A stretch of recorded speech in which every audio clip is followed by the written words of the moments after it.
just a moment, you'll hear James Stewart as the six-shooter. There's music for you tomorrow with two of your favorite song stylists, Dinah Shore and Frank Sinatra. And tomorrow you'll also hear a special RCA 35th anniversary program starring another of your vocal favorites, Perry Como. Friday also means comedy on NBC, and the laugh merchants include Fibber McGee and Molly and the experts on Can You Top This? It's a big Friday evening on NBC. James Stewart as the six-shooter.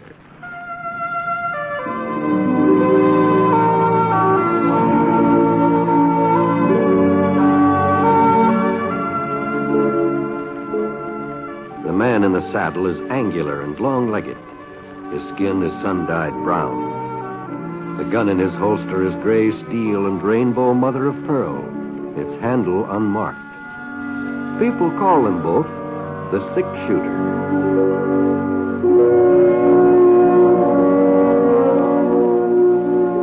The NBC Radio Network presents James Stewart as the six-shooter, a transcribed series of radio dramas based on the life of Britt Ponset, the Texas plainsman who wandered through the Western Territories, leaving behind a trail of still-remembered legends.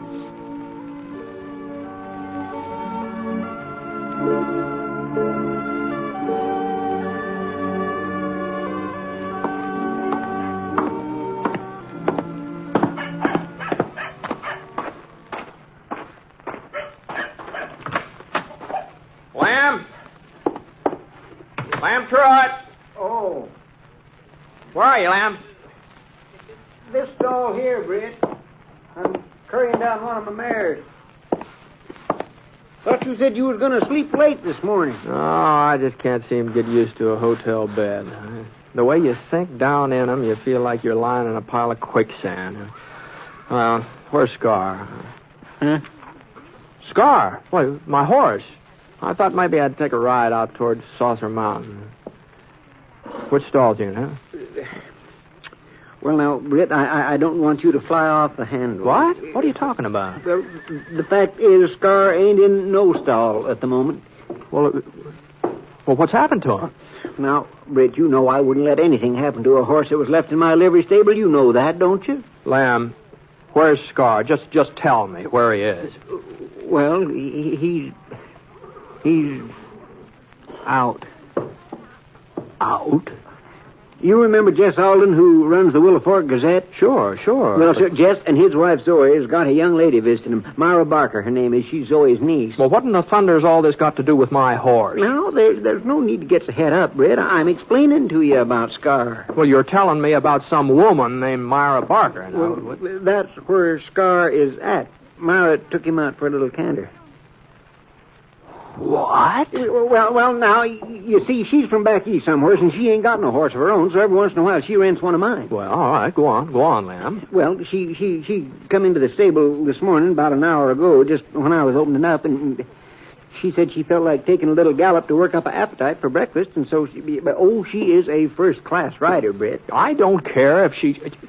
What's got into you, Lamb? The idea of letting some woman ride out of here with Scar. Well, I never heard such a thing in my life. I tried to argue with her, but Miss Barker is a real forceful young lady. She said she was sure you wouldn't mind since she was only going a short ways, and she told me I was to give you the rental fee, and here it is, Britt, 25 cents. I don't want any money, Lamb. I want my horse. Well, they ought to be back, but now Miss Barker usually never stays out more than 30 minutes. Yeah, but now, Britt, don't start fretting about Scar. She'll bring him in all right. I'm not worried about him. He'll come in of his own accord. Of his own accord? What are you talking about? Lamb, I've had that horse since he was a colt. I broke him myself. Sure, Britt, sure. Why, he won't let anybody else ride him but me. Well, the last time anybody tried to mount that horse, he spooked and he threw the fellow a good 20 feet right straight up in the air. 20 feet? Oh, you don't say. Well, I noticed he acted kind of skittish when she started getting on, but I figured that was because he wasn't used to being rode with a side saddle. Oh, of course he's He's side saddle? You mean she's riding Scar's side saddle? Well, she's a real lady, Britt. Yeah, she a lady. She won't be much of a lady lying out in a bed of cactus somewhere. Come on, we'd better start looking. Yeah, I guess so. Well, I'll take that gelding, and you can take my... Britt! Britt, looky there. This is through the door. See her coming down the street? Well, I'll be darned. Say, I never knew Scar was a trick horse. Neither did I. Well, then where'd he learn that fancy step she's got him doing? You got me, Lem. Oh, you had me all worried, saying he wouldn't let nobody else ride him. I ought to know better than to take you serious, Britt. Whoa, now. Whoa, now. Here, Miss Barker, let me give you a hand. Oh, thank you, William. I do declare he acts like he don't want you to get off. Oh, I guess he's going to miss me, aren't you, boy? Oh, that's a nice boy. He certainly is a fine animal, Lem. The man who owns him surely must be proud. Yes, ma'am, I am. Oh? Miss Barker, this is Mr. Ponset. Remember I told you Scar belongs to him? Oh, yes, of course. How are you, Mr. Ponset? Well, I'm pleased to meet you, ma'am. I hope you don't mind my borrowing Scar. Mr. Truitt didn't want me to take him, but I just couldn't resist the way he looked at me. It was almost like he was asking me to go for a trot. Well, yes, ma'am. You take good care of him, Mr. Ponset. You wouldn't want anything to happen to a wonderful animal like that. Oh, no. No, I sure wouldn't. Miss Barker. Yes? If you'd like to ride him again sometime, why, I'll be staying in Willow Fork for a few days. Oh, that's very kind of you, Mr. Ponset. Lamb here, he'll fix you up when I'm not using Scar. Thank you. Thank you very much. Bye. Well, I just don't understand you, Britt Ponset. Here you was raising Cain because I let her borrow Scar, and now you're volunteering to let her ride him anytime she pleases. I just don't understand it. Well, I thought, seeing as how Scar kind of took a fancy to her, and what I mean is he's a pretty good judge of human nature, and she does seem to be a first-rate rider. I mean, you know something, Lem? I don't understand it either.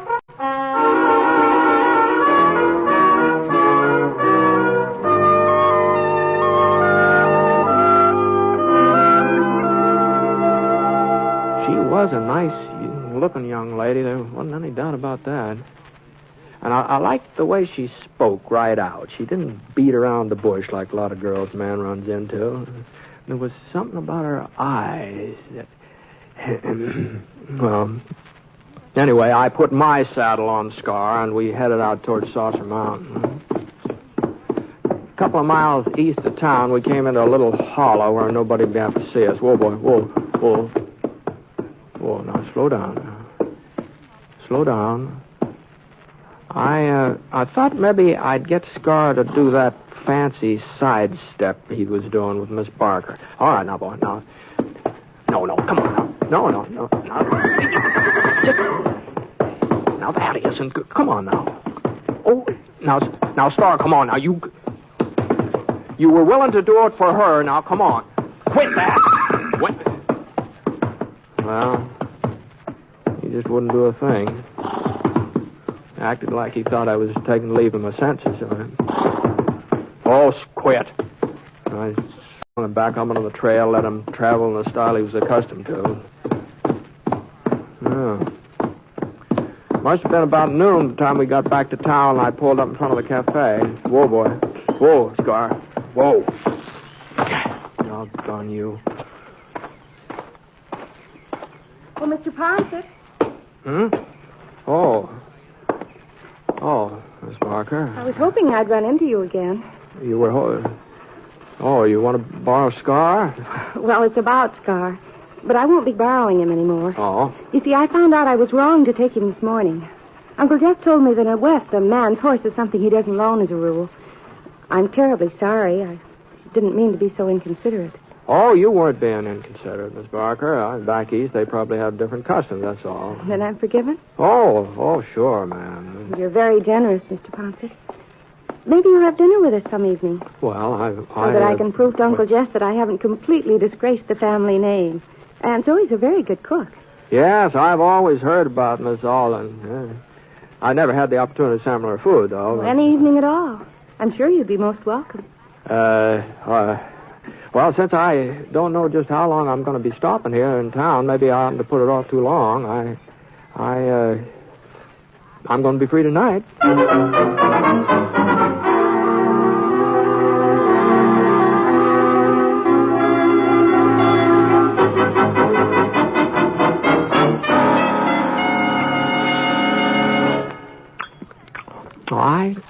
I want to tell you, Miss Alden, I've been hearing folks brag about your cooking ever since I can remember, but they haven't done you justice. Well, they just didn't even come close. Oh, Brett. Well, here, have another piece of shortcake. Oh, no, thanks. I just couldn't eat another mouthful. You sure? Oh, no, absolutely positive. Thanks just the same, though. Well, now, if you're certain. And I'll have another slice, eh? Now, Jesse, you've had more than your share. Besides, if you have another piece, there won't be enough for tomorrow. Shortcake ought to do for 2 meals. Well, you just offered Britt a piece. That's different. He's company. Come on, Jesse. Help me with the dishes. Huh? The dishes? But I thought Myra usually... Myra has a guest. They might like to be alone for a few minutes. Now, come on, Jeff. Oh, sure, Zoe, sure. We put the porch swing up this morning, Britt. Suspect early for it, I know, but there sure is a feeling of summer in the air. Yes, ma'am. Yes. Would you, care to go out on the porch, Miss Barker? We don't have to unless you really want to. I mean, just because Aunt Zoe suggested it. No. I think I might enjoy it. All right, then. I'm afraid she isn't very subtle, is she? How's that? You know perfectly well Aunt Zoe was throwing me at you. I knew she would when I invited you. So? The fact is, I'm sort of a disappointment to Aunt Zoe. She's done everything in her power to marry me off.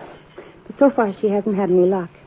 Oh, the young men she's introduced me to are all very nice and pleasant. But, well, the truth is, I don't want to get married.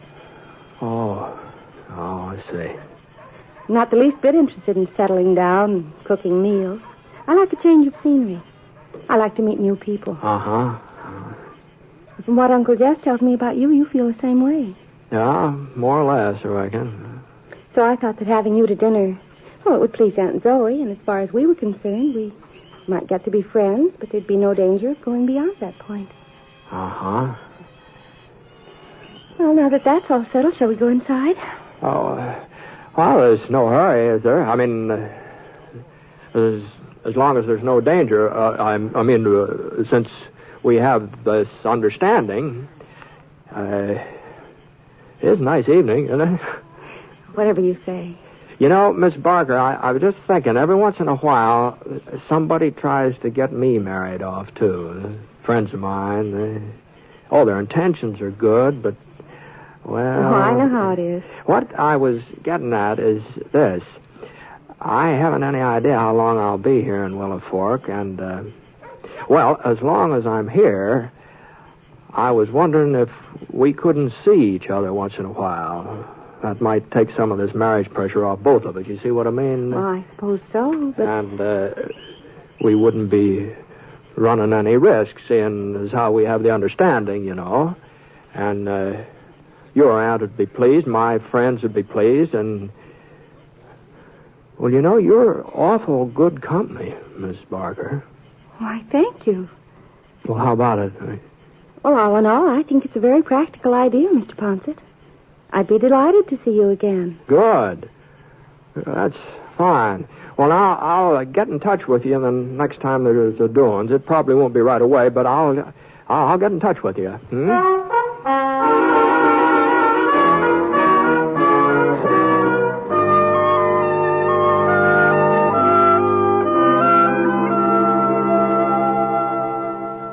You are listening to the last program in our series called The Six-Shooter, starring James Stewart as Britt Ponset, the Texas plainsman whose name is legend in the Western Territories.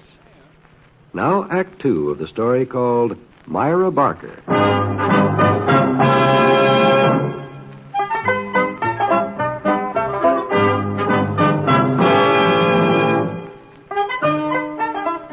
Well, as it turned out, there was a doings the very next night. Box supper over at the church. And since I'd sort of promised Myra that the next time there was anything going on, Well, anyway, we went to supper together, and the time seemed to pass by real pleasant. The next night, she was invited to a party at the Peterson house, and Well, now that I look back on it, there sure was a lot of social activity in Willow Fork during the next couple of weeks. We were going one place or another almost every night. And I was enjoying myself, too. I really was. And I was enjoying being with Myra. I didn't realize how much until that evening when I was walking her home from the hayride. Well, Britt? Huh? You haven't said a word since we left the wagon. Well, there doesn't seem to be much to talk about. Oh. Well, here we are. It's pretty late. I won't ask you in. Sure. Good night. Britt. Hmm? What's wrong? You're cross as an old bear. Well, I just don't see why you had to spend the whole doggone evening with Dave Carstairs. Oh? And what were you two giggling all the time about? I don't know. Dave's very amusing. Well, I just don't happen to agree with you on that. Anyway, I brought you to the hayride, didn't I? And if he can't find himself a girlfriend, we ought to stay home. Well, now, just a minute, Britt. Well? Aren't you taking a little too much for granted? We have an understanding. Remember, we're not interested in each other. Romantically. How do you know we're not interested? Leastways, how do you know I'm not? Why, Britt? Well, I guess this is as good a time to tell you as any other. I don't know how it happened. I never thought it could... I don't see... That is, Myra, will you marry me? Oh, Britt. I know you don't care for the idea, but I'm probably the last man in the world you'd ever... But even so, I've got to ask you. You'd better be careful, Britt. I might say yes. I wish you would, Myra. I'd give anything in the world if you would. You're serious, aren't you? I'm just as serious as I can be. But we both said that we didn't want to settle down. That we weren't interested in love or marriage. A man can change his mind, can't he? Myra? I guess if a man can change his mind, a woman can too. Myra, is that you out there? Yes, Uncle Jess. It's time you were coming in, ain't it? It's almost 11 o'clock. I'll be right along. Can't you let him alone for a minute, Jess? I've got to get up in the morning, Zoe, and I need my sleep. I know I haven't got much to offer you, Myra, but I've saved up a little money, enough to get started. I thought maybe I could buy us a ranch. That is, if you'd like ranch life. Well, I haven't said I'd marry you, Britt. But I thought, well, you said you felt the same way I do, didn't you? I'm in love with you, Britt. I'll admit it. Well, But then... we're not children. We're used to living our own lives, and we've never put down roots, either one of us. Well, it's high time we did. I've got to think it over. Just let me sleep on it. Tomorrow night, I'll tell you then. Oh, you'll say yes, Myra. You've just got to. I don't know, Britt. I don't know.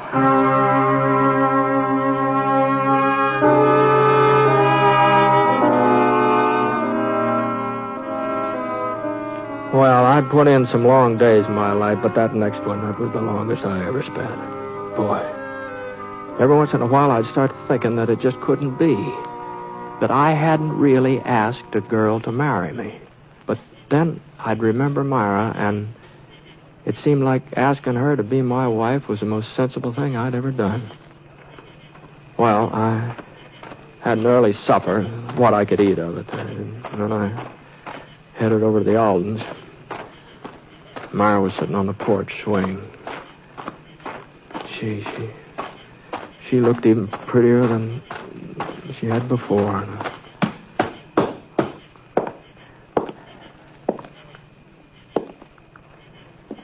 Hello, Myra.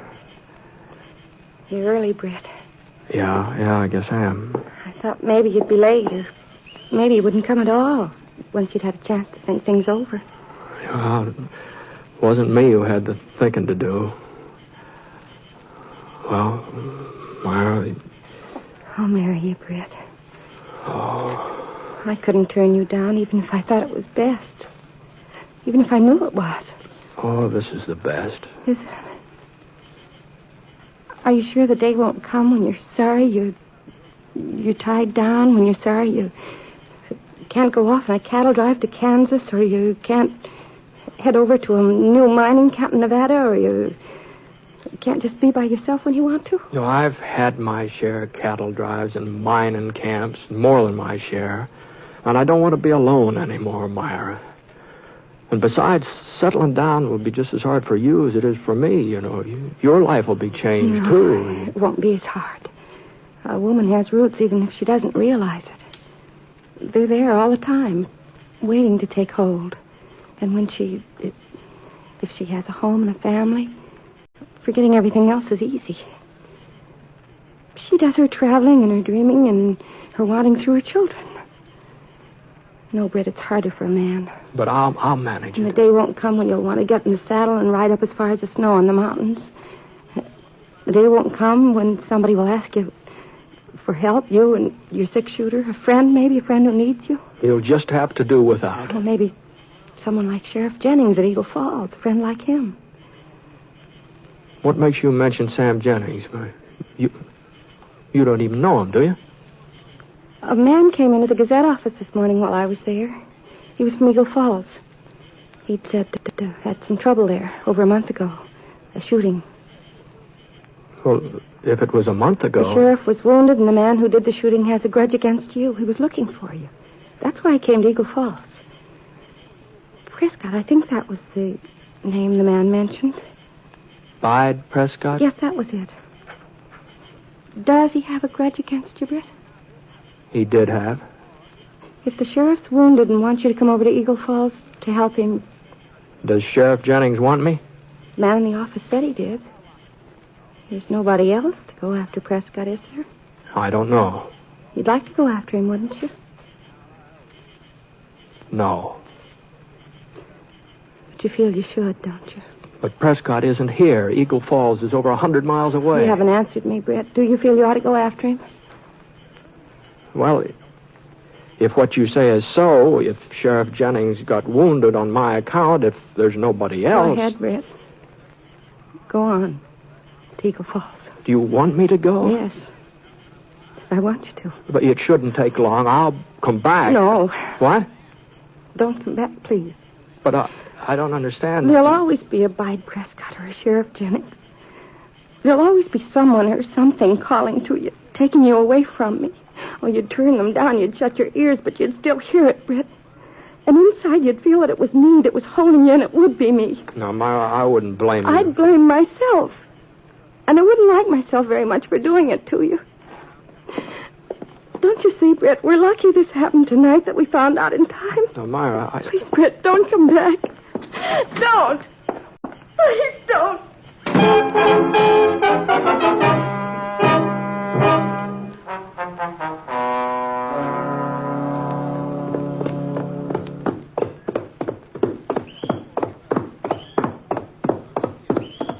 Britt? Hold up a minute, Britt. Hmm? Oh, good morning, Jazz. Whoa, Scar. Whoa. Would you mind stepping into the office a minute? I'd like to talk to you. Well, I Don't take long. No, all right, Jazz. Easy, boy.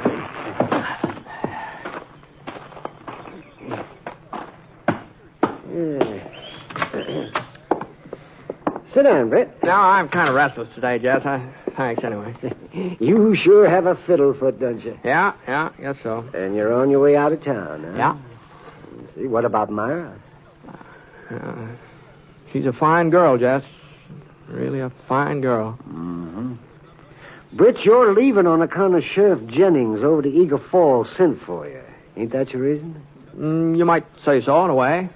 Well, now, I don't want you to think that I meant to eavesdrop last night when you was talking to Myra, but somehow Zoe forgot to shut the parlor window, and we just couldn't help hearing a certain amount of what you said.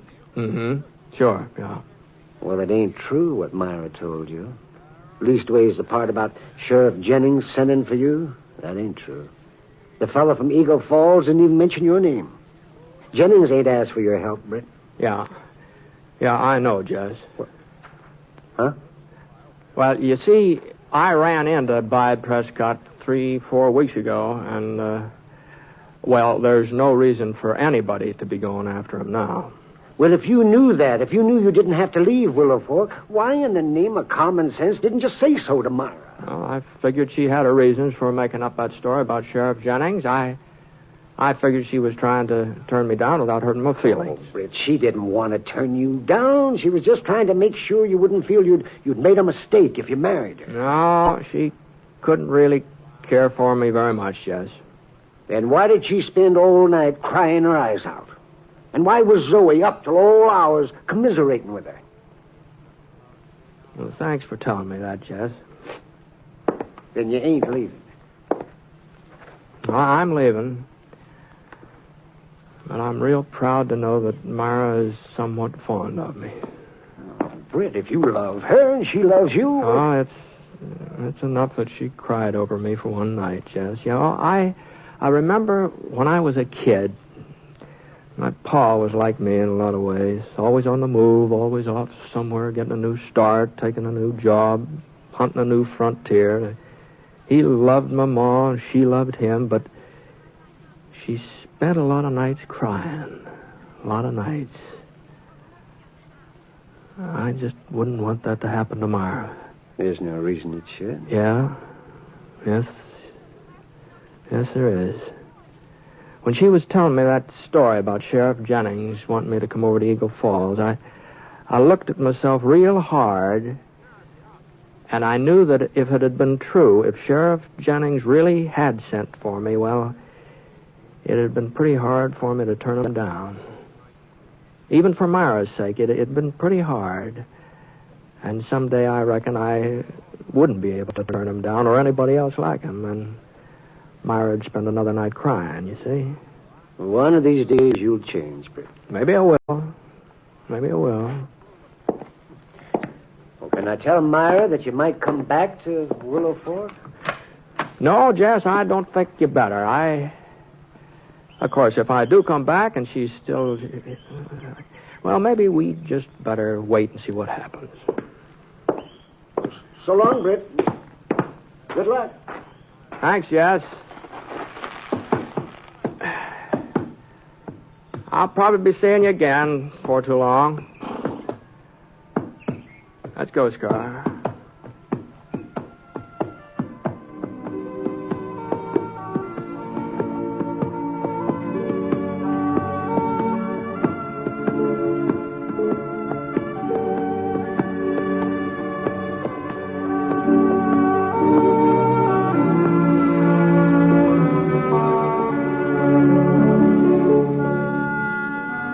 This is the last program in the current series of The Six-Shooter, a transcribed NBC Radio Network production in association with Review Productions. It is written by Frank Burt and is based on a character created by him.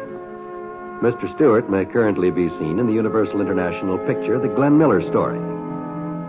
Others in the cast were Virginia Gregg, who played Myra, D.J. Thompson, Howard McNear, and Parley Bear. Special music for this program was by Basil Adlam, and the entire production is under the direction of Jack Johnstone. All characters and incidents were fictitious, and any resemblance to actual characters or incidents is purely coincidental. It's been good to be with you with the Six-Shooter each week, and I hope that sometime, somehow, we can do it again. This is John Wall speaking.